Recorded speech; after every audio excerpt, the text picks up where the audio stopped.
Hello. This was a little bit of a struggle, but I thought I'd go ahead and do it. I have two favorite podcasts. One's My First Million, and another one is called Content is Profit. It's interesting because behind all of the learnings and success stories and perils, there's family and there's stuff in the background. There's always stuff that's getting in the way of the way someone sees things. And I have been dealing with something for the last few years that has been so incredibly painful, but just recently had a massive cathartic experience.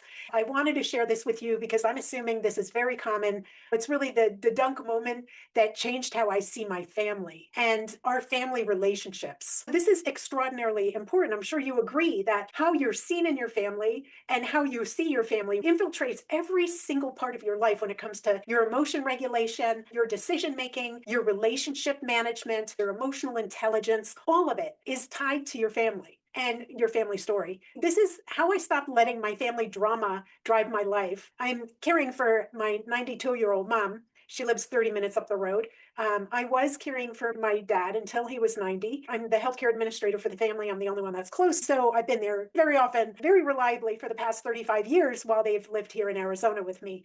I've got this model. It's called Driving Life Lessons, Mastering Your Dedunk.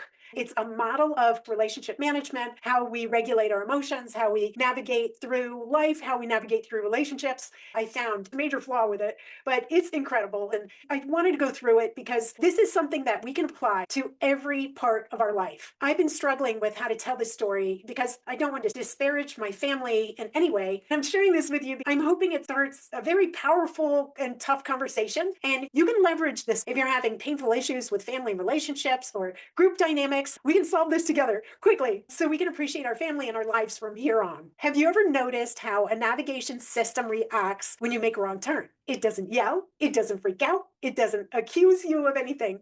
It just does the dunk. It recalculates and gives you instructions from there because it knows your destination, right? So the last few years of my life has been one giant dunk. I noticed two major things go into family dynamics. Number one, it's the crossing of personal boundaries. There's been times I've been on the phone with family screaming. I've not even put it on speaker. I've put the phone down and my husband has heard it. And he comes from a very peaceful, Midwestern, solid family. And he'll sit there like, you're kidding me. People say that to each other. I grew up out east, very emotional, very hugs, kisses, all of that. But it can get brutal too. I've always learned how to navigate through a lot of testosterone and power and being able to learn how to get what I want from my brothers, even though I was the youngest and the only girl. And also learning how to get things from my parents. My dad was very black and white, mathematical, the fact is kind of guy. He was with Merrill Lynch his whole career. And my mom, more of an artist, right? She was the local Norwalk, Connecticut radio personality interviewing stars. And she was an opera singer and an artist. So very free flowing. I love you and you can do anything kind of thing. While my dad was always shutting things down. I always had to propose things to him to get through to him. But ironically, in that dynamic, I've always had an affinity toward my father. And I've also noticed I've had an affinity to be less emotional. Anyone who knows me would say, what? But it's more about me being more emotional about being excited and appreciating life. But when things go wrong, I get very compartmentalized and I work my way through issues with a solutions orientation because I don't like fighting. And even when someone is coming to me with some sort of bad news or some kind of mean thing or whatever, I always try to make sense of it. I always try to get through it without getting very emotional. And it throws people off because they're like, wait, you're supposed to be yelling and screaming. I thought this was going to be a really rough conversation. And I'm trying to figure things out. And there's always a blessing behind everything. It's sort of funny to look at things like that. Crossing personal boundaries, attacks at the core. They'll say something that is really mean. And it usually comes from some kind of weird family dynamics kind of thing. Family have a perception of you and you get stuck in that.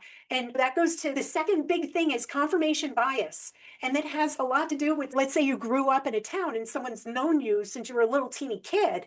As you grow and as you change, they still see you and treat you like that little kid. Confirmation bias sticks with people and it can be tied to your own perceptions of things. For instance, if you have an issue with even trusting yourself, you can say people are not trustworthy. And then you can also project that onto your kids or onto your siblings, where it's not necessarily true. It's just something that you believe. I might think my brother, he always goes in the wrong direction in a conversation. It's never upbeat, it's never supportive. And I can cause that to happen during an interaction. That's part of confirmation bias, that people can do it to you, you can do it to other people, and not even consciously know what you're doing. When it comes to the first major thing, the crossing of personal boundaries, I put an extraordinary amount of active energy into never doing that with somebody, into always defaulting to, if the person is yelling and screaming at me about this, what can I do to change that? And sometimes this is part of the flaw of the dunk model. Sometimes who you're interacting with doesn't come along for the ride. They may get stuck in anger and keep yelling and never believe what you say when you've dedunked and you mean you're dedunk. That was one flaw that I found in the dunk theory. With personal boundaries, that's something all of us can absolutely avoid. And even if someone gets stuck in that rut, I don't want to do that back to them. They're projecting, and I'm only going to reinforce their projections if I get sucked into that and I start projecting back or getting emotional and rude back to that person. You can avoid. Confirmation bias, that's a tougher one because I'm not even sure if I avoid that. I don't always notice it because it's confirmation bias. Confirmation bias is when you get stuck in your thought. And I do. When I look at, let's say, my brothers, I definitely have solid opinions about the good things about them, their insecurities, how they might cross the line with me, or whether they're good people, or whether they've done bad things that I don't agree with, whatever it is. I have those things in my mind, and they definitely come into play when I'm interacting with them. And with confirmation bias, if it's not something that serves you in your life, there's a point where you can decide to not interact with that family member as much. And don't give them any reasons to have those thoughts and feelings about you. Just do and be and dunk. I'm telling you, this is the flaw with the model. You can change your behaviors, but you have to change it for your own life and your own sanity, and not change it because you want them to change the way that they're thinking about you and get obsessed with that.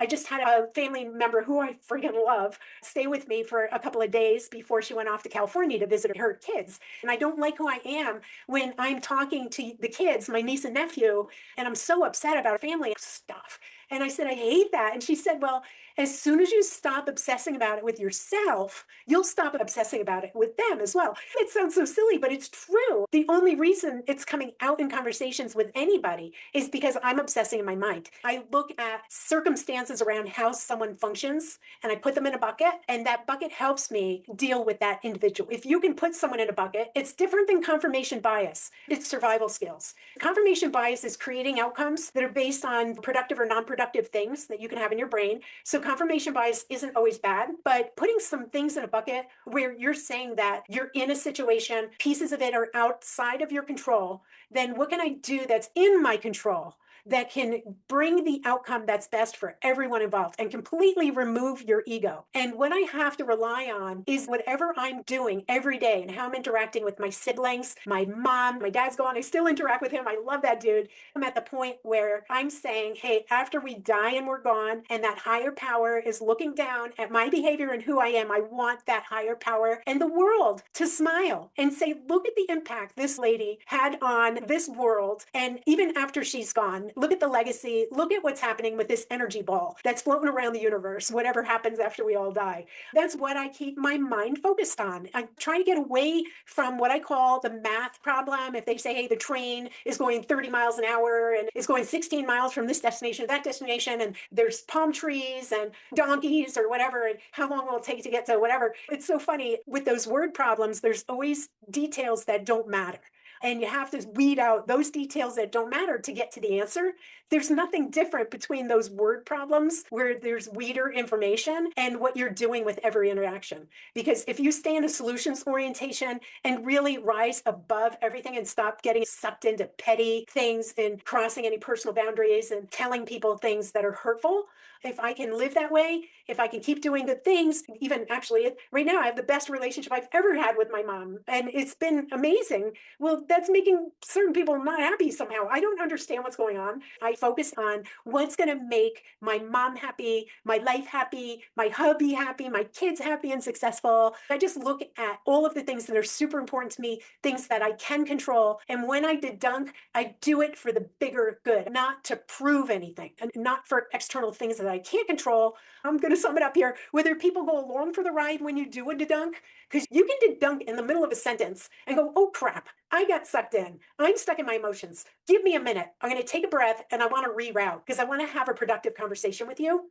You can only hope that they go along on that ride with you. You can't control them. But the fact that you did that is huge. And once they can start having a confirmation bias that you're someone that has the ability to dedunk when you're going in the wrong direction, that can start a whole new identity for you. I like that piece of it. But the flaw is whether they come along for the ride with you, whether they're open to dedunking, if they're open to having productive conversations, that's completely out of your control. And the way that you can avoid obsessing over that, it's about recognizing who they are and saying, okay, based on all of that stuff in the bucket, what can I do to make things better and to have very good thoughts about life, having faith in life, having faith in the people you love and trust the most emotionally in your life, and recognizing that avatar of you that you love the most. And think about the inner circle you're with when you are that avatar of who you love the most, to spend the most time with that audience, which in my case, it's my husband, my children, and my closest friends, and a few of my amazing clients. And of course, community outreach, please share. We're in this together. Please share your thoughts. I hope you appreciate me sharing this with you, and I'll look forward to hearing what you have to say so we can solve all this together quickly and then keep moving forward with good thoughts and good abilities to dunk when we need to. Bye for now.